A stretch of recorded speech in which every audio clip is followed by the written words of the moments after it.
far the one that makes the most sense. What, Leviathan? Oh gosh, yeah. No.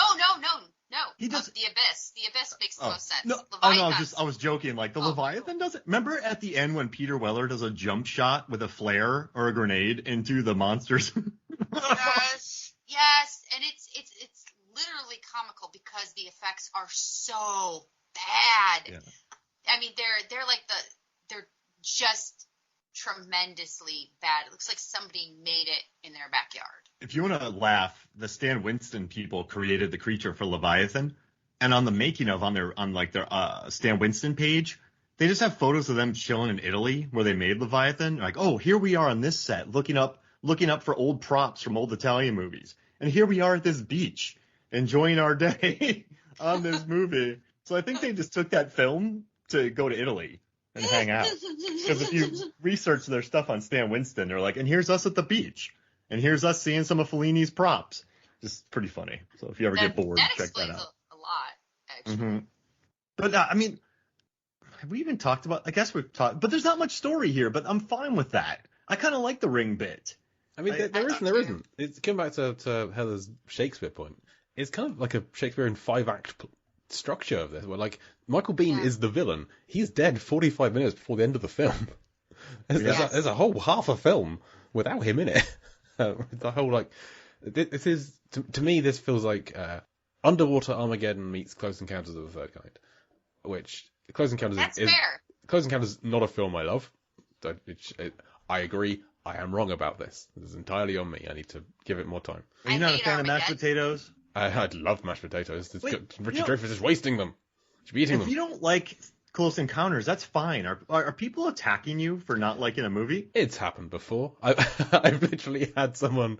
I've been lifted up off the ground with hands around my throat for not seeing the Matrix sequels in the cinema. Oh come on, that's fine. That's fine that you didn't. My goodness, if it was everyone has different movie tastes. Yeah. Well, I liked the first Matrix. I've seen the sequels. They're less good. But I hadn't even got around to seeing them at a time when I didn't really go to the cinema. And a guy who was like a foot taller than me just picked me up by the throat and was like, "You haven't seen the Matrix Revolutions?" I was like, yeah, sorry. One hand or two? I think it was two. Okay, it's a long time ago. You didn't go Michael Myers on you. I thought it was Jammer, but you said it was a tall guy, so it could well have been. That is a big man. Yeah. I saw an angel, so I thought it was dead.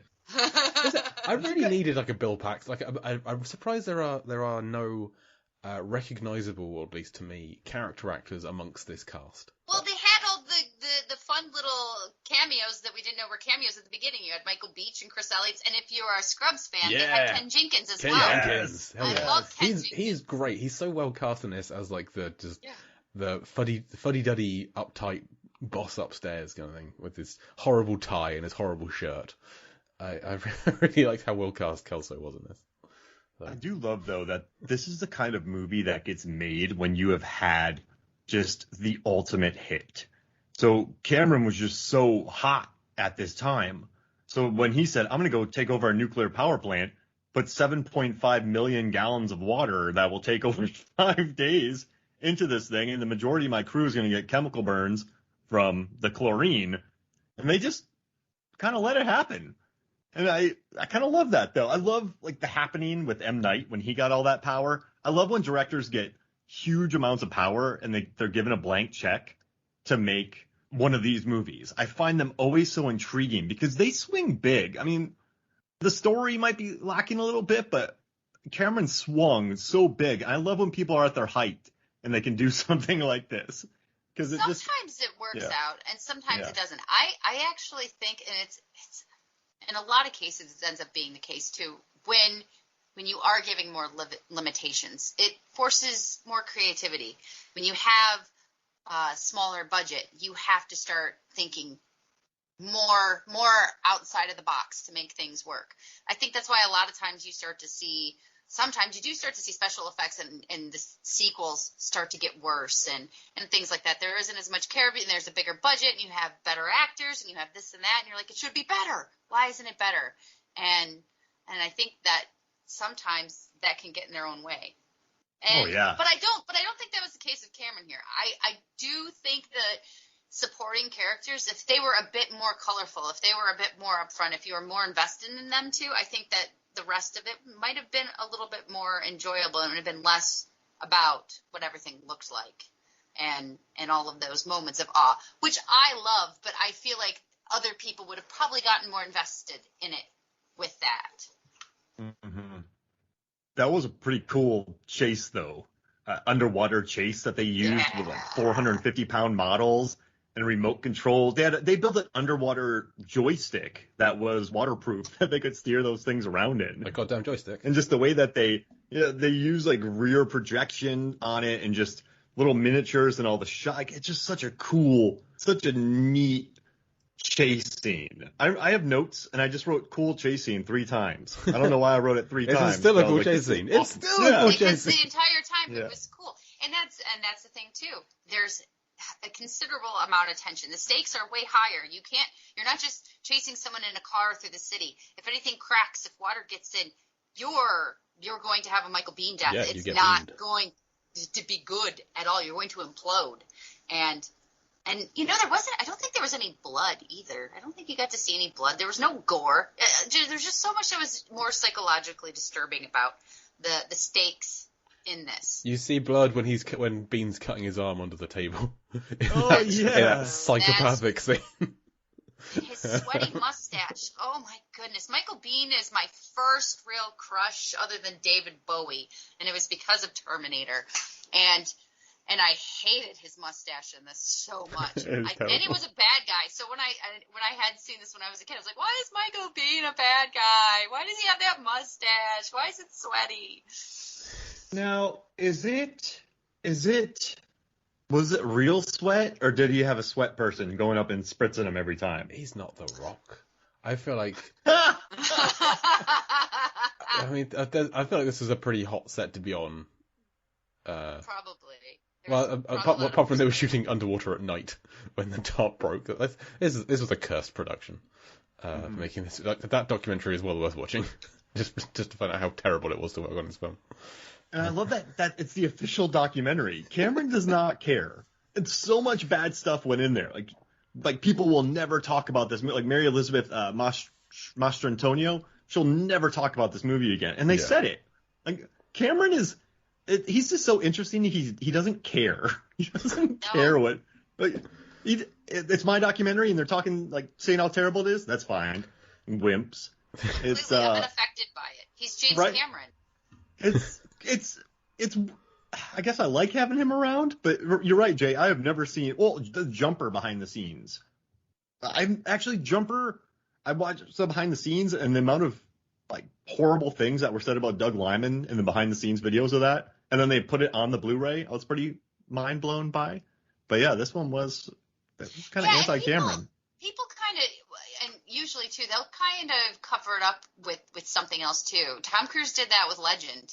He was like, yeah, it was a great movie, blah blah blah. But it was the hardest shoot of my entire life, and I was having such a rough time, and blah blah blah. And he went on about it, and then at the end, he made sure he said, I think it was just because it took so long. It was 9 months. It took a long time, and I was lonely and by myself. And I'm like, okay, that anything after but isn't true. So everything he said about not liking working on Legend is probably accurate. And other than Michael Biehn cropping up for a little bit in Terminator 2, none of the actors returned for any other James Cameron film. He never worked with any of these people again. And for a director who does tend to pick up people and keep using them again and again and again, I think that's saying something. He was going to put Michael Biehn in Quadric's role in Avatar. I don't remember why Michael Biehn didn't end up playing him. Because Stephen Lang's awesome. Oh, as much as I love Michael Biehn, Stephen Lang is perfect in that role. He's the star of that movie to me. Absolutely. Have you watched Knight Riders with Ed Harris? No. No. But I will watch Ed Harris in anything. It's George Romero. Oh, awesome. And it's Knight Riders. It's about jousters who drive. They're these modern day jousters, kind of hippies who ride around on motorcycles and joust in a traveling fair. And Ed Harris is kind of the Arthur of the world. And if you like Ed Harris, you should definitely watch Knight Riders. I don't know why I brought that up, but I've talked about it on Forgotten Films and MFF. So I can't think of a bad Ed Harris performance. Like he's only ever been great in everything I've seen him in. Even Milk Money? I haven't seen that, but do you know the plot of Milk Money? I don't. I've seen. He wasn't bad in it though. It's so terrible. Oh god. Yeah, I guess he's not bad, but it's about kids who hire a prostitute, and then I have like heard they give her about money, this, and then she it's like Melanie Griffith, isn't it? yep, and she like kind-hearted three young boys pull their money and pay V, a kind-hearted prostitute, to strip for them. Afterwards, she drives them home to the suburbs, but then her car breaks down. And it's just as well because a mobster, Malcolm McDowell's in it, is after her. Oh, and V realizes the suburbs are a perfect place to hide, but things get a little more complicated when V falls in love with Tom, a single father who is unaware of her real profession. Isn't she staying in like the kid's treehouse or something? Yeah. Oh, so ridiculous. Oh, Imagine telling that to somebody, like, hey, you know when we met, So how'd you guys meet? Woof. Yeah, but Pollock, Truman Show, yeah, he's always good. Like everything he's been in, even things like National Treasure Book of Secrets, a film I really like, but it's not exactly highbrow. He's still doing everything he can in that. Even things like Wilford. Pain and Gain. Pain and Gain is not a good film, but Ed Harris is great in it. Wait, Pain and Gain, I mean, I think it knows exactly what it is. I would say it's a pretty good film. You know what? I would say I appreciate it. It's not my cup of tea, but I appreciate it for what it is. It's a good movie. It's just not my bag of chips. What? Oh man, bag of chips. Chips are good. Doritos would be great right now, but I don't want to get my hands orange. I've been wanting to try these dill pickle Lays, but they're only the big bags, and I would never eat that. If there's a tiny bag, I would buy them. Are they dill pickle flavored? We get the tiny bags around sometimes. They are so good, but I also cannot eat a lot, so I only pick them up when they have the smaller bags, which they do sometimes, but not often. Where? But they're really, really good. I would eat a small bag of dill pickle chips. I would. They taste like pickles and chips. It's amazing. It's beautiful. Very salty. It's a happy marriage, unlike Ed Harris and Lindsay.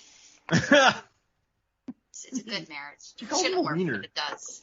But does he steal her rig? So she put it all together. And then he's like, "Why?" She designed it. She designed it. Yeah, she designed everything for it. It sounds like they collaborated because he was going to work on it. I mean, the implications are there, but is this a Kim situation from Deep Blue Sea 2, where Leslie Kim does all the work? I feel like to an extent she designed the rig, but for the company that she is employed by, so it's still their rig. She just works them as a designer. So like I'm an engineer. I design things for the company I work for, but I don't own those designs. The company I work for owns those designs.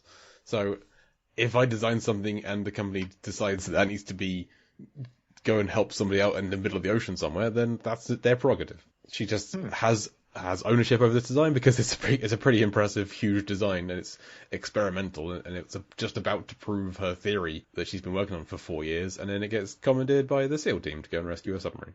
Which, once again, Cameron gets to say, look, I hate corporations, and look, the military are assholes, but wait, I'm going to blow everything up and show how cool it is to use guns and military at the same time, because I like contradictions. It's good. Yeah, they're assholes, but goddamn, they look cool. Yeah, it's like the Avatar when they're shooting up Home Tree. I mean, it's pretty impressive, the whole entire shot, but at the same time, like, why am I impressed? This is sad. I'm with you, Michelle Rodriguez. Let's get out of here. Total utter contradiction. I always forget that Michelle Rodriguez is an Avatar, but then I always like her character a lot. She's been in 3+ movies that have made over $1 billion at the box office. It's impressive. That's because she's been in those Fast and Furious. Those beautiful Fast and Furious movies. They're fun. They're a good time. Absolutely. Mm-hmm. Those are like, hey, let's drink all the liquor we have and make up a movie plot. They don't drink liquor. They drink Corona. Yeah. For family. For family. Belgian ale. Kurt Russell's over there with his keg. I want to know who carries his keg around. Like so whenever Mr. Nobody goes, he's secret ops. So then he must have a keg person. Yeah, Scott Eastwood. Oh, little nobody. Yeah, that's what he's good for. That's why he wasn't in 9, because he was finding Belgian ale. from some monks. Well, I feel like it's an It Follows situation where wherever Kurt Russell is, Scott Eastwood is slowly walking towards that direction, carrying a keg of